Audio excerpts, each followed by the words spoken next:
Platinum classes Gorakhpur में आप सभी का स्वागत है। मेरा नाम रवि कुमार है। मैं हिंदी विषय से 3 बार नेट क्वालिफाइड हूँ। जैसा कि आप सभी को पता है कि यूपी पुलिस की वैकेंसी आ चुकी है। ये रहा हिंदी का सिलेबस। यूपी पुलिस में मैथ, रीजनिंग, जीएस और हिंदी पूछे जाते हैं। तो हिंदी में ये सामान्य हिंदी है जो कि आपको दिख रहा होगा स्क्रीन पे। ये हिंदी का सिलेबस है। इसमें हमको हिंदी और अन्य भारतीय भाषाएं पढ़नी है।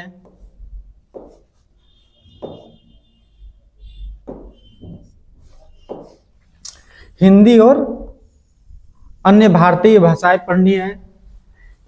हिंदी व्याकरण का मौलिक ज्ञान, हिंदी वर्णमाला पढ़ना है, तद्भव तत्सम पढ़ना है, पर्यायवाची, विलोम, अनेकार्थ, वाक्यांशों के स्थान पर एक शब्द, ऐसे करके ये पूरा सिलेबस आपके सामने है। तो ये हमको पूरा पढ़ना है। हिंदी ऐसा सब्जेक्ट है जिससे आप कम मेहनत में आप अच्छे मार्क्स ला सकते हैं। ठीक है। हिंदी में फायदा ये होता है कि अगर आपको आता है तो आप तुरंत सही विकल्प टिक करेंगे। इसमें ज़्यादा आपको मेहनत नहीं करनी पड़ती है। तो अच्छे से आप लोग पढ़े रहेंगे तो हिंदी ऐसा सब्जेक्ट है जो आपके लिए प्लस पॉइंट है। तो आज हम सबसे पहले हिंदी वर्णमाला पढ़ते हैं।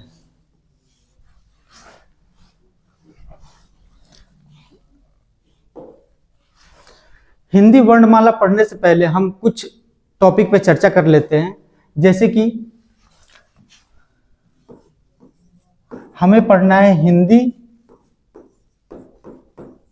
भाषा का व्याकरण। हिंदी भाषा का व्याकरण पढ़ना है। तो सबसे पहले हम चर्चा करते हैं कि हिंदी शब्द पे चर्चा करते हैं। हिंदी शब्द किस भाषा का शब्द है? पहला प्रश्न यही से बनता है कि हिंदी शब्द किस भाषा का शब्द है? तो उत्तर मेरा होता है फारसी। हिंदी किस भाषा का शब्द है? तो फारसी भाषा का शब्द है।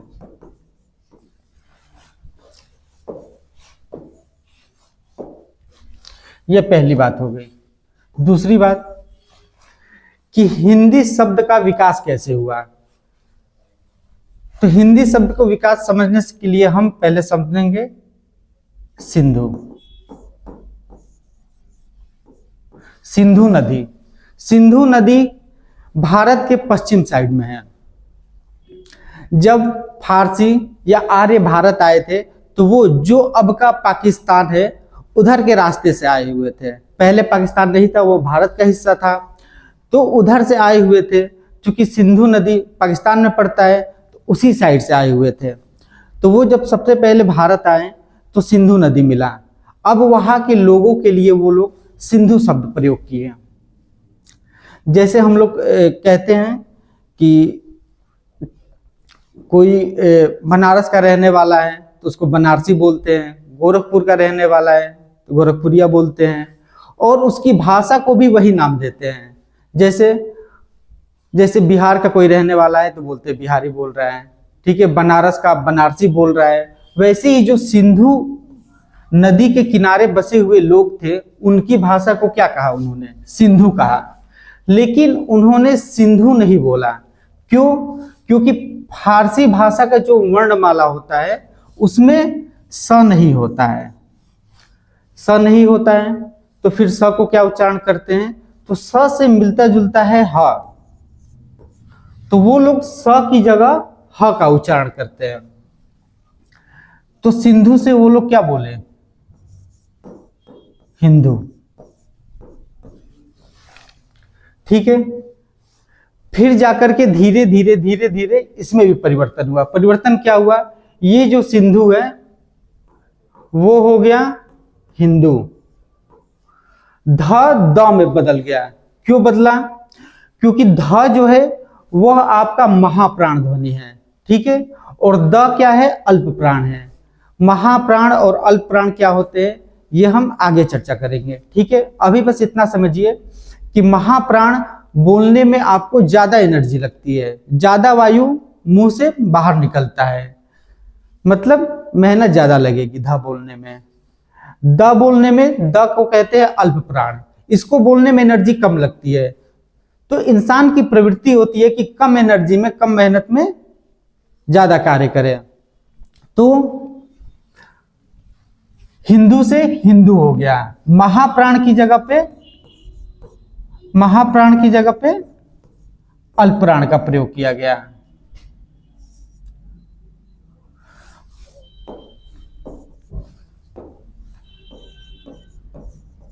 अल्प प्राण का प्रयोग किया गया, तो ये बन गया हिंदू। फिर कालांतर में कुछ समय व्यतीत होने के बाद इसमें इक प्रत्यय लगा, इक प्रत्यय लगेगा तो हो जाएगा हिंदिक, और हिंदिक से फिर आपका बना क्या, हिंदी। इस तरह से हमारा हिंदी शब्द मिलता है। तो सबसे पहले क्या था, सिंधु था। तो दो चीजें, हिंदी शब्द किस भाषा का शब्द है, तो हम बताएंगे फारसी भाषा का शब्द है। हिंदी शब्द फारसी भाषा का शब्द, पहला पॉइंट। दूसरा, हिंदी शब्द की उत्पत्ति किस शब्द से हुई है, तो बताएंगे हम सिंधु। कैसे हुई है, तो सिंधु स को ह बोला गया, क्यों, क्योंकि जो फारसी वर्णमाला है उसमें स ध्वनि है ही नहीं, स से मिलता जुलता ह है, तो उन्होंने ह का प्रयोग किया। किसने, फारसी लोगों ने। तो हिंदू हुआ। फिर धम क्या है, चूंकि महाप्राण है और महाप्राण की जगह पे अल्प प्राण का प्रयोग किया गया, तो हिंदू हो गया, और इसी हिंदू से हिंदी शब्द बना। तो यहां से दो प्रश्न आपके क्लियर हुए हैं। फिर अगला है भाषा। भाषा पे चर्चा करते हैं।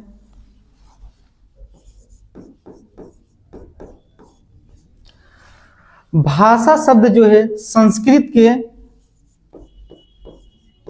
भास धातु में आ प्रत्यय के योग से बना है। भास क्या है, धातु है, और आ क्या है, प्रत्यय। तो भाषा शब्द की उत्पत्ति कैसे हुई है, तो भास धातु में आ प्रत्यय के योग से, जिसका अर्थ क्या होता है, अगर इसका अर्थ हम देखें तो इसका अर्थ होता है बोलना या कहना, बोलना या कहना। तो भाषा शब्द, देखिए प्रश्न यहां से भी बन सकता है कि भाषा शब्द की उत्पत्ति हुई है, ठीक है, पहले विकल्प में आपका ये रहेगा ऑप्शन। दूसरे में ये स के नीचे हल चिन्ह का प्रयोग किया गया है, स के नीचे हल चिन्ह का प्रयोग किया गया है, ठीक है, इसको बोलते हैं स हलंत है, ठीक है, हल के साथ अंत हुआ है इसलिए स हलंत है। तो दूसरे ऑप्शन में हल चिन्ह नहीं रहेगा, तीसरे विकल्प में हो सकता है दूसरा स दे दे, ऐसे करके 4 विकल्प मिलेंगे। तो आप ध्यान दीजिए क्या है, भास, स के नीचे हल चिन्ह लगा हुआ है, और इसमें प्रत्यय कौन सा लगा है, तो आ प्रत्यय लगा हुआ है। और भाषा का अर्थ क्या हुआ, बोलना या कहना। फिर हम चर्चा करते हैं व्याकरण शब्द पे।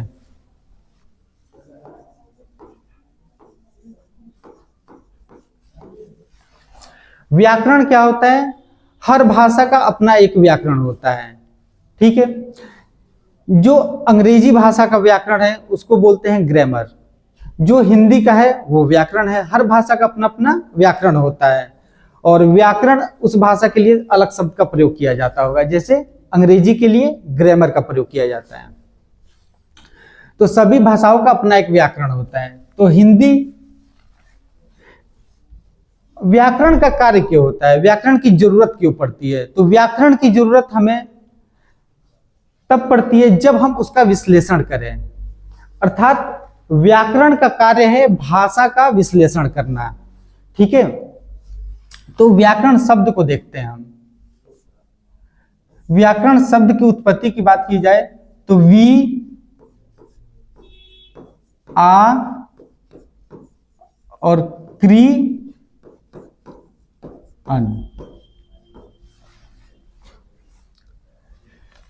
वी आ क्री और अन के योग से व्याकरण बना है। ठीक है, वी क्या है तो वी इसमें है उपसर्ग। आ क्या है, आ भी है उपसर्ग। क्री क्या है तो क्री है धातु। और अन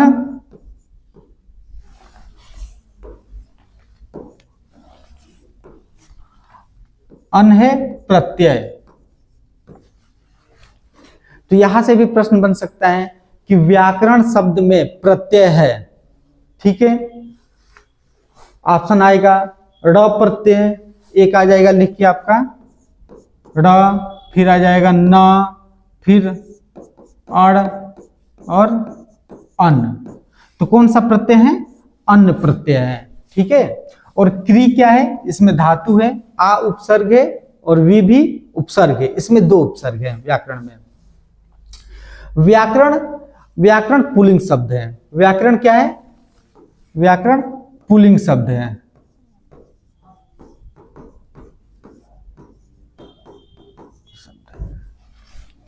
ठीक है, तो हिंदी समझ लिए, भाषा भी समझ लिए, व्याकरण भी समझ लिए।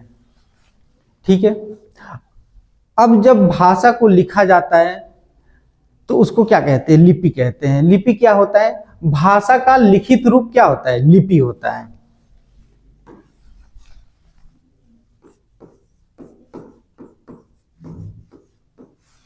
लिपि क्या होता है, भाषा का लिखित रूप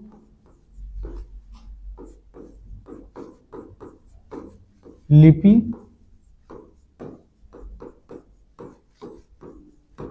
कहलाता है।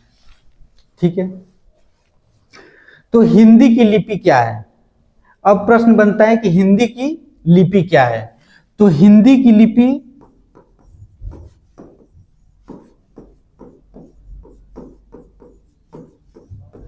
क्या है, देवनागरी है।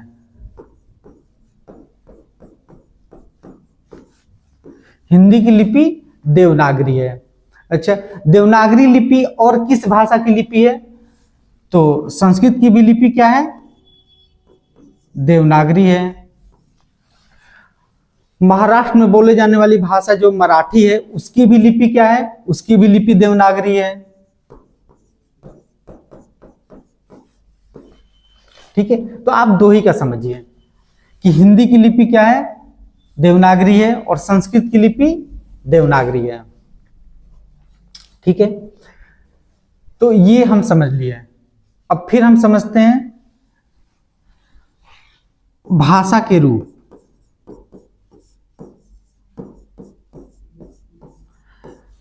भाषा के कितने रूप होते हैं, तो भाषा के निम्नलिखित कितने रूप हो जाएंगे, दो रूप हो जाएंगे। भाषा के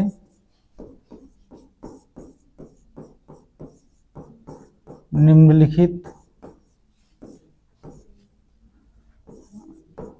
दो रूप होते हैं।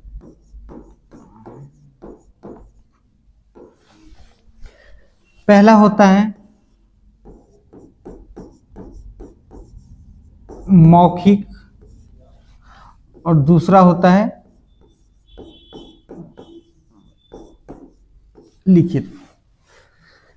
कहीं कहीं तीसरा भी लोग बताते हैं कि एक सांकेतिक भी होता है। ठीक है, तो लेकिन मुख्य रूप से कितने होते हैं, दो ही होते हैं, मौखिक और लिखित। मौखिक भाषा जो होता है वो अस्थायी होता है, लेकिन जो हमारा लिखित भाषा होता है वो क्या होता है, वो अस्थायी होता है। लिखित अस्थायी होता है। ठीक है, तो भाषा के रूप, तो भाषा के दो रूप होते हैं, मौखिक और लिखित। मौखिक भाषा क्या होता है, अस्थायी होता है, और लिखित भाषा स्थायी होता है। ठीक है, इसको आप लोग स्क्रीनशॉट ले सकते हैं। चलिए अब पढ़ते हैं हम भाषा के अंग। तो भाषा के कितने अंग होते हैं? तो भाषा के मुख्य रूप से 4 अंग होंगे। कितने होंगे? 4 अंग। कौन कौन? पहला होता है वर्ण, दूसरा होगा शब्द, तीसरा होगा वाक्य और चौथा व्याकरण। तो वर्ण क्या होता है? वर्ण ध्वनियों का लिखित चिह्न होता है। ध्वनियों का लिखित चिह्न। अब आपके मन में प्रश्न आएगा कि ध्वनि किसे कहते हैं? ठीक है, तो ध्वनि मुख से निकलने वाली हवा का वह स्फोट या फिर वह उच्चारण जिसके खंड नहीं किए जा सके, वह क्या होता है? ध्वनि होता है। तो ध्वनि का जो लिखित रूप होता है वो क्या होता है? वर्ण। यहां पे लिख सकते हैं।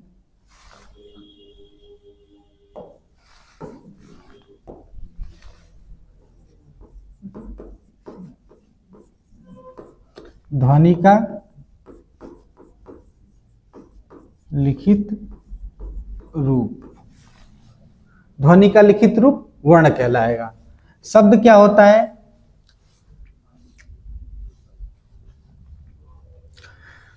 वर्ण जो है, शब्द जो है वर्णों का सार्थक समूह होता है। वर्णों का सार्थक समूह। वाक्य क्या होते हैं? तो वाक्य शब्दों के सार्थक समूह होते हैं।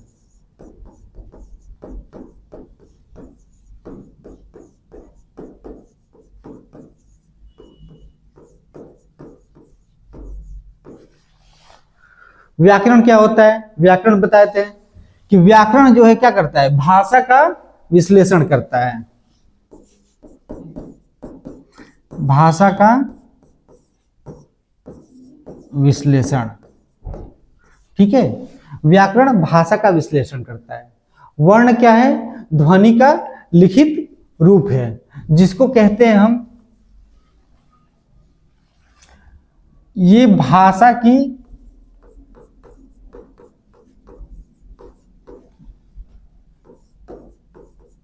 सबसे छोटी इकाई है।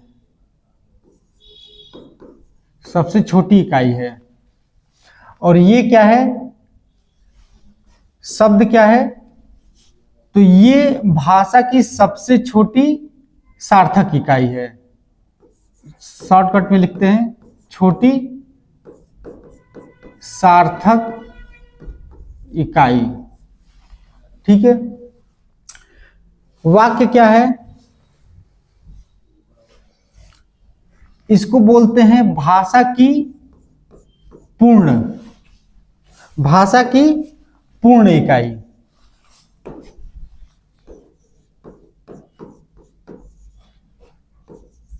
पूर्ण इकाई है। ठीक है,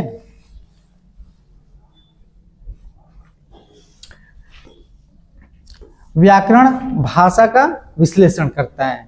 ठीक है, तो हम सबसे पहले यहां पे पढ़ेंगे वर्ण के बारे में। ठीक है, तो वर्ण को समझना पड़ेगा। जब किसी भाषा को समझना है तो सबसे पहले हम वर्ण को समझते हैं, क्योंकि बिना वर्ण को समझे हम किसी भी भाषा को नहीं समझ सकते हैं। तो यहां से हमारा मेन चैप्टर स्टार्ट होता है, वर्णमाला। ठीक है,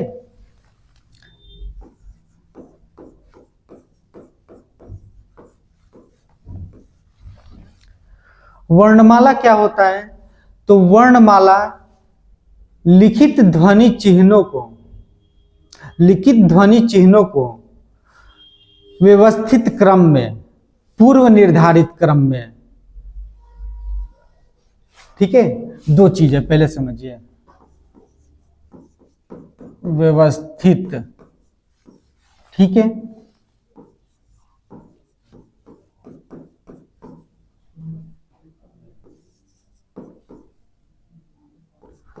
पूर्व निर्धारित, ठीक है।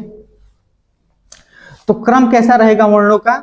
व्यवस्थित रहेगा। व्यवस्थित का मतलब क, ख, ग, घ, क के बाद हम ख ही लिखेंगे, ठीक है। ख के बाद ग, ग के बाद घ, घ के बाद अंग।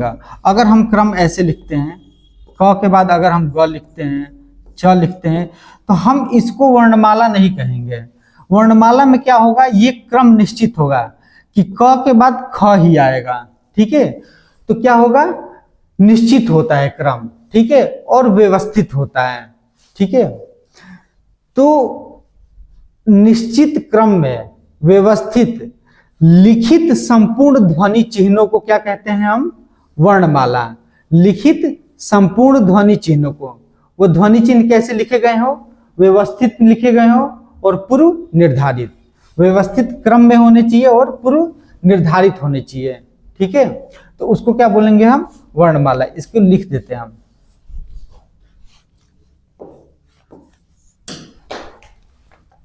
सॉरी,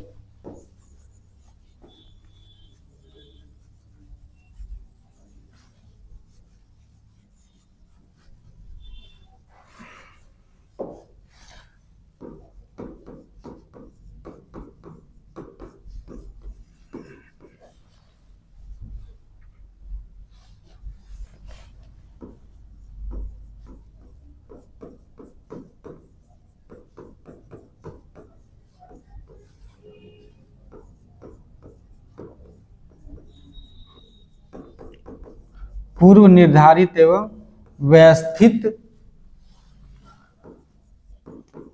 क्रम में लिखित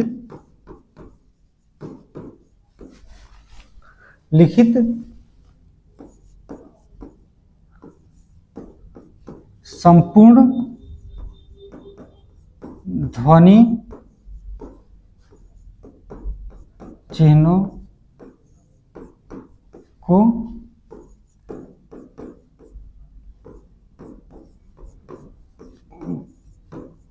वर्णमाला कहते हैं, ठीक है। पूर्व निर्धारित व्यवस्थित क्रम में लिखित संपूर्ण ध्वनि चिन्हों को वर्णमाला कहते हैं, ठीक है। वर्णमाला के भेद कितने होते हैं? वर्णमाला के भेद, तो वर्णमाला के दो भेद होते हैं। कौन कौन? एक होता है स्वर और दूसरा होता है व्यंजन, ठीक है। तो वर्णमाला के कितने भेद हो गए? दो। एक होगा स्वर और दूसरा व्यंजन, ठीक है। और अगर वर्णमाला के भाग की बात की जाए, वर्णमाला के भाग, तो इसके भाग होते हैं 5। कौन कौन? एक हो जाएगा क्या?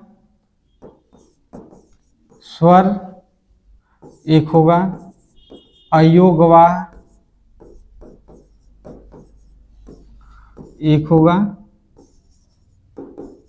व्यंजन, इसी में आएगा चौथा संयुक्त व्यंजन जो होते हैं, ठीक है। और एक होगा उच्छिप्त या द्विगुण, ठीक है, उच्छिप्त या द्विगुण, ठीक है। तो वर्णमाला के भाग 5 होते हैं और भेद पूछेगा तो स्वर और व्यंजन, ठीक है। तो सबसे पहले हम चर्चा करेंगे स्वर पे कि स्वर किसे कहते हैं, स्वर के कितने भेद होते हैं, ठीक है। तो स्वर और व्यंजन, पहले हम स्वर को देखते हैं, ठीक है,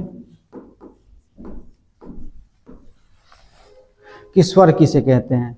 देखिए, स्वर व्यंजन में अंतर यह है कि स्वर जो होते हैं वो स्वतंत्र होते हैं और व्यंजन क्या होते हैं?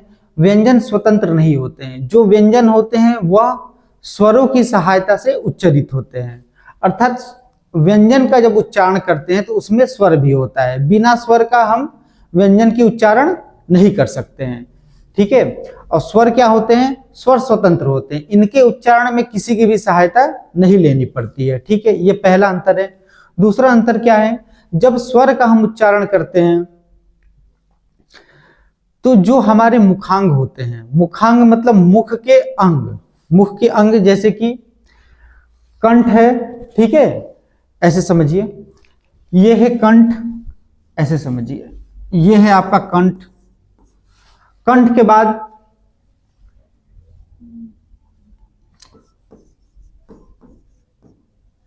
एक मिनट,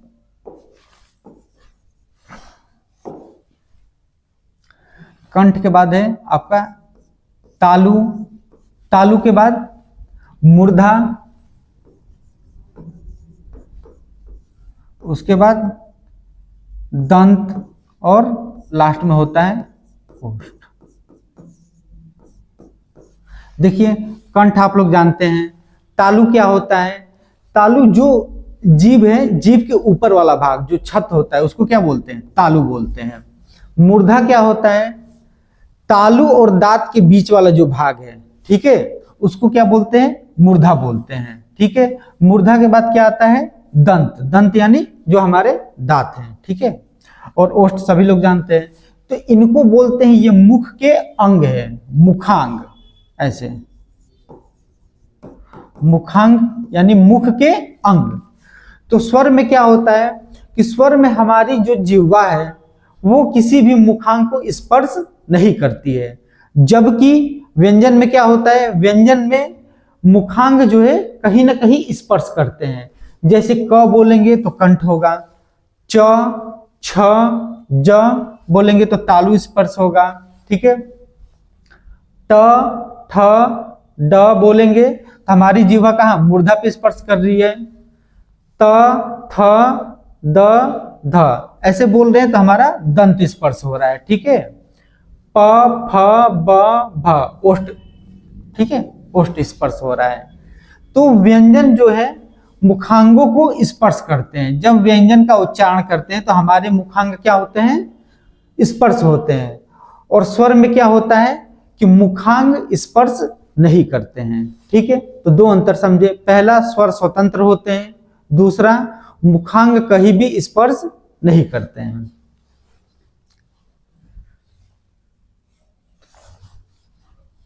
इसकी परिभाषा देखते हैं हम, ये परिभाषा देखिए पहले,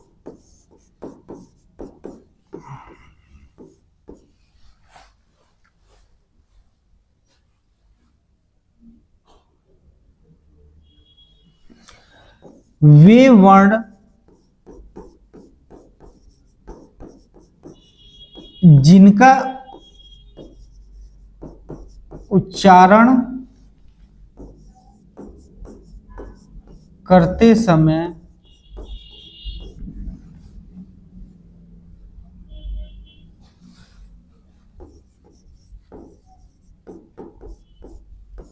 मुखांग स्पर्श नहीं करते हैं, नहीं करें, स्वर कहलाते हैं।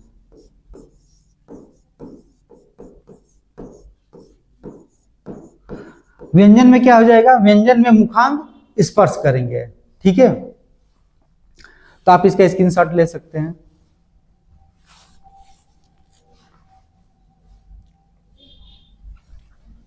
चलिए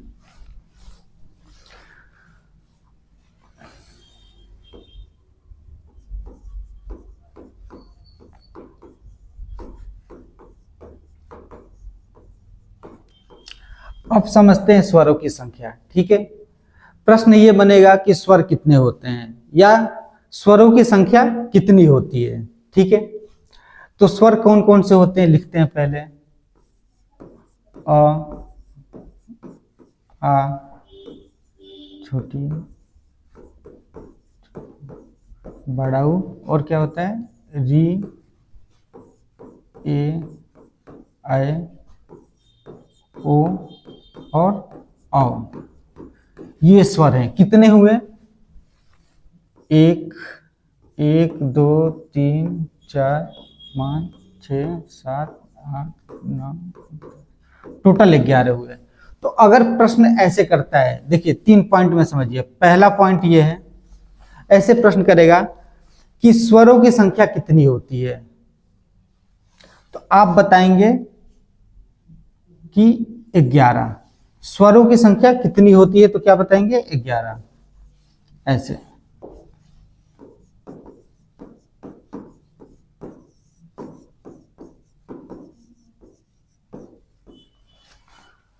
या फिर ऐसे पूछें,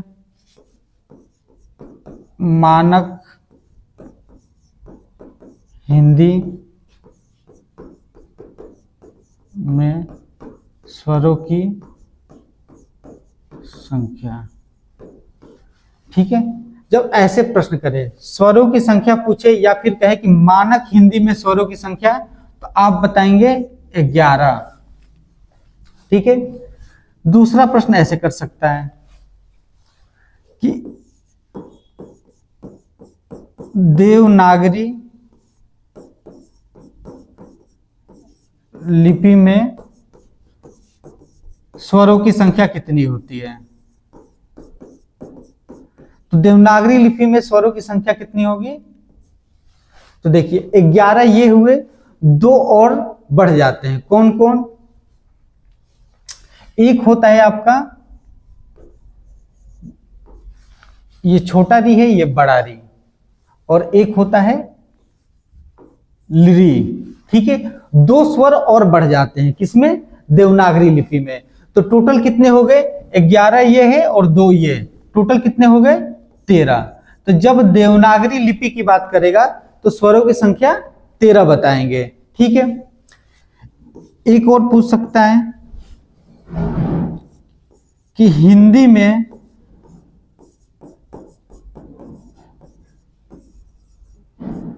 शुद्ध स्वरों की संख्या कितनी होती है? शुद्ध स्वरों की संख्या कितनी होती है? तो 10। कैसे होगा 10? री को शुद्ध स्वर नहीं माना जाता है। क्यों? क्योंकि जो री है, री का उच्चारण अब ऐसे री ना होकर के ऐसे उच्चारण हो रहा है। ठीक है, अब री का उच्चारण क्या हो गया है? इस तरह से हो गया है। और री जब उच्चारण करेंगे तो हमारी जिह्वा जो है मूर्धा को स्पर्श करेगी। आप बोल के देख सकते हैं, री। ठीक है, और स्वरों की परिभाषा क्या है कि जिह्वा जो है कहीं पर भी स्पर्श न करे। ठीक है, जिह्वा किसी भी मुखांग पे स्पर्श न करे। देखिए, वे वर्ण जिनका उच्चारण करते समय मुखांग स्पर्श नहीं करते हैं, लेकिन री का उच्चारण कर रहे हैं तो मूर्धा स्पर्श हो रहा है, इसलिए हम री को शुद्ध स्वरों में नहीं गिनते हैं। तो शुद्ध, जब शुद्ध बात करेगा, शुद्ध, तो 10 बताएंगे। ठीक है। तो नॉर्मल पूछे कि स्वरों की संख्या या फिर मानक हिंदी में स्वरों की संख्या, तो 11 बताएंगे। देवनागरी लिपि करके पूछेगा तो 13 बताएंगे। और जब शुद्ध कहेगा हिंदी में शुद्ध स्वरों की संख्या, तो 10 बताएंगे। ठीक है, इसका स्क्रीनशॉट ले लीजिए।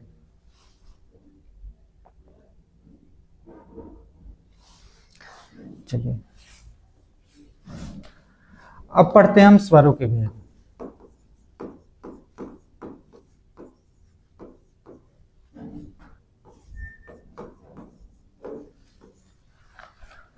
स्वरों के कितने भेद होते हैं? तो स्वरों के भेद बताने से पहले हमको ये पूछना पड़ेगा कि किस आधार पे हम बताएं। ठीक है, जब कोई प्रश्न करे कि स्वरों के कितने भेद होते हैं, तो आप पहले प्रश्न करेंगे कि किस आधार पे। ठीक है, तो अलग अलग आधार पे स्वर के अलग अलग भेद होते हैं। जैसे देखते हैं हम, पहला देखेंगे हम उच्चारण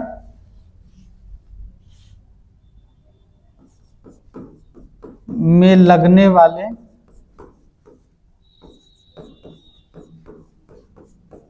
समय के आधार पर।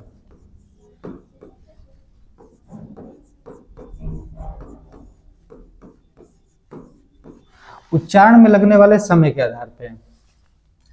दूसरा देखेंगे हम रचना या फिर कह सकते हैं बनावट या फिर कह सकते हैं उत्पत्ति के आधार पर।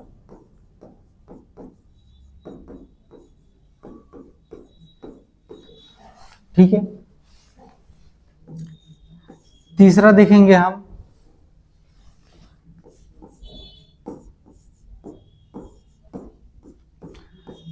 जिह्वा के प्रयुक्त होने वाले भाग के आधार पर, मतलब जिह्वा का कौन सा भाग प्रयोग में आ रहा है। ठीक है। चौथा देखेंगे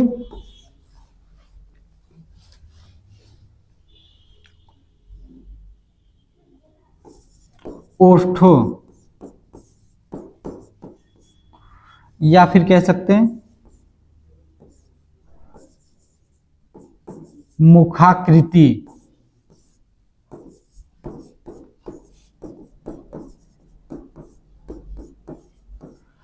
मतलब उच्चारण करते हैं तो हमारी ओठों की आकृति क्या होती है या फिर मुख की आकृति क्या होती है। मुख से तात्पर्य ओष्ठ से ही है। ठीक है। और पांचवा देखते हैं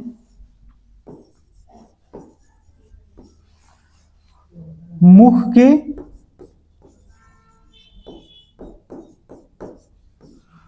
खुलने के आधार पर। ठीक है। तो इन 5 आधारों पे हम स्वरों का वर्गीकरण देखेंगे। पहला है कि उच्चारण में लगने वाले समय या कालमान के आधार पर। दूसरा रचना, बनावट या उत्पत्ति के आधार पे। ठीक है। तीसरा देखेंगे जिह्वा, कि जो हमारा जिह्वा है उसका कौन सा भाग प्रयोग हो रहा है। चौथा देखेंगे ओष्ठों या मुख की आकृति के आधार पे। और पांचवा हमारा वर्गीकरण किसके आधार पे देखेंगे, तो मुख के खुलने के आधार पे, कि मुख कितना खुल रहा है। ठीक है। तो सबके आधार पे अलग अलग स्वरों के भेद हैं। ठीक है। तो इसमें हम पहला देखते हैं। पहला था हमारा कि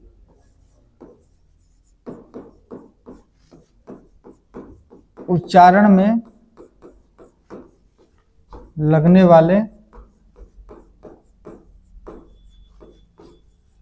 समय के आधार पर।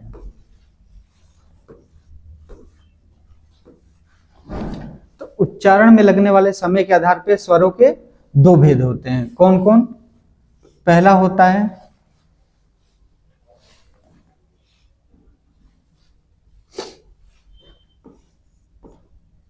ह्रस्व और दूसरा होता है दीर्घ स्वर। ह्रस्व स्वर क्या होते हैं?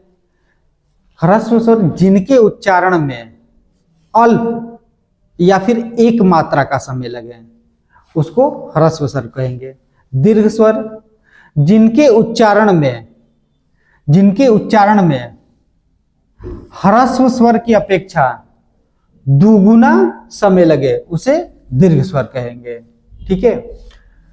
तो परिभाषा देखते हैं पहले ह्रस्व स्वर की।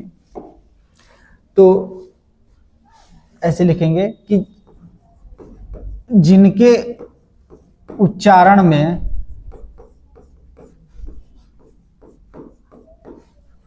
अल्प या फिर कह सकते हैं एक मात्रा का समय लगे उसे ह्रस्व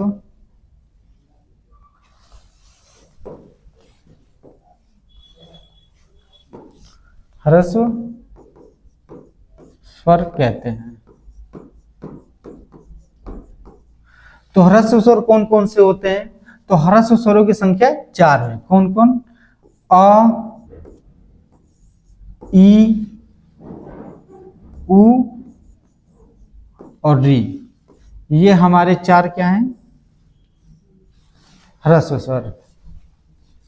दूसरा होता है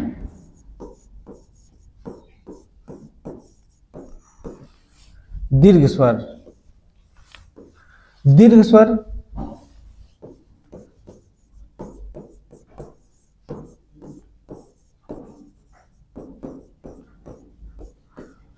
जिनके उच्चारण में ह्रस्व स्वर की अपेक्षा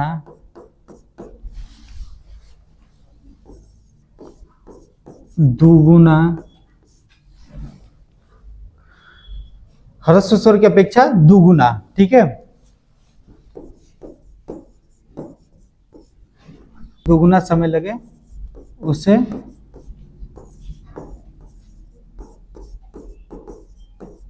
दीर्घ स्वर